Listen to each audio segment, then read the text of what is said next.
Chapter 4. Learning to Speak.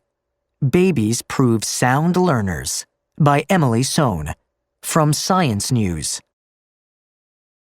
It can be hard to know what newborns want.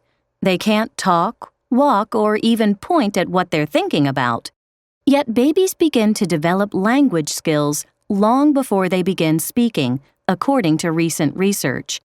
And compared to adults, they develop these skills quickly. People have a tough time learning new languages as they grow older, but infants have the ability to learn any language, even fake ones, easily. For a long time, scientists have struggled to explain how such young children can learn the complicated grammatical rules and sounds required to communicate in words. Now, researchers are getting a better idea of what's happening in the brains of society's tiniest language learners. The insights might eventually help kids with learning disabilities as well as adults who want to learn new languages. The work might even help scientists who are trying to design computers that can communicate like people do. The brain of the baby is a new frontier, says Patricia Cull, co-director of the University of Washington's Institute for Learning and Brain Sciences. The learning process. For decades, scientists have debated how the brains of young children figure out how to communicate using language. With help from new technologies and research strategies, scientists are now finding that babies begin life with the ability to learn any language. By interacting with other people and using their superb listening and watching skills, they quickly master the specific languages they hear most often. The baby brain is really flexible, says Rebecca Gomez, an experimental psychologist at the University of Arizona, Tucson.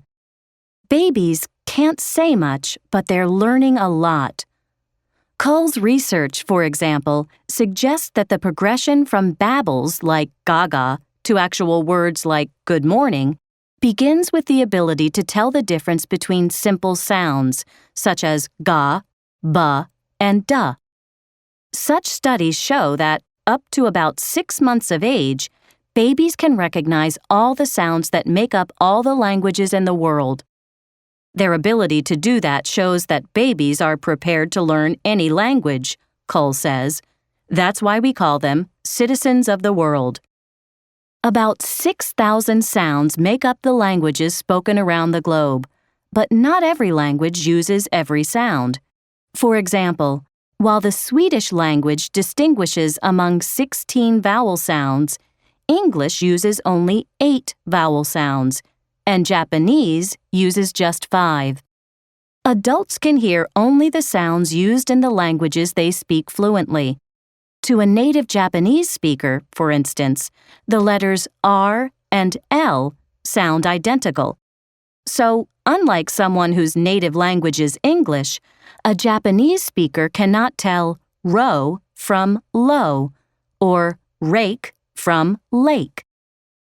Starting at around 6 months old, Cull says a baby's brain focuses on the most common sounds it hears. Then, children begin responding only to the sounds of the language they hear the most.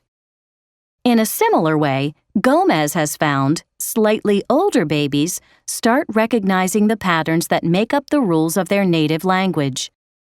In English, for example, kids who are about 18 months old start to figure out that words ending in ing or ed are usually verbs, and that verbs are action words. Language on the brain. Scientists are particularly interested in the brains of people who speak more than one language fluently, because that skill is hard to acquire after about age 7. In one of Cull's studies, for example, native Mandarin Chinese speakers spoke Chinese to 9-month-old American babies for 12 sessions over 4 weeks. Each session lasted about 25 minutes. At the end of the study, the American babies responded to Mandarin sounds just as well as did Chinese babies who had been hearing the language their entire lives.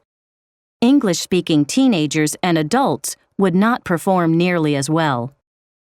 If a child regularly hears 2 languages, her brain forms a different pathway for each language. However, once the brain solidifies those electrical language pathways by around age 7, it gets harder to form new ones. By then, a baby's brain has disposed of, or pruned, all the unnecessary connections that the infant was born with. So, if you don't start studying Spanish or Russian until middle school, you must struggle against years of brain development, and progress can be frustrating. A 12-year-old's brain has to work much harder to forge language connections than an infant's brain does. We ought to be learning new languages between ages 0 and 7 when the brain does it naturally, Cull says. Learning from the baby brain.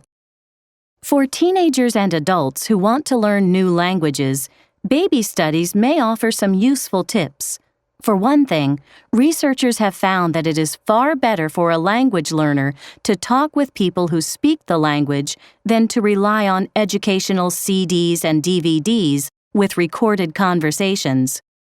When infants watched someone speaking a foreign language on TV, Cull found they had a completely different experience than they did if they watched the same speaker in real life. With real speakers, the babies' brains lit up with electrical activity when they heard the sounds they had learned. The babies were looking at the TV, and they seemed mesmerized, Cull says. Learning, however, did not happen. There was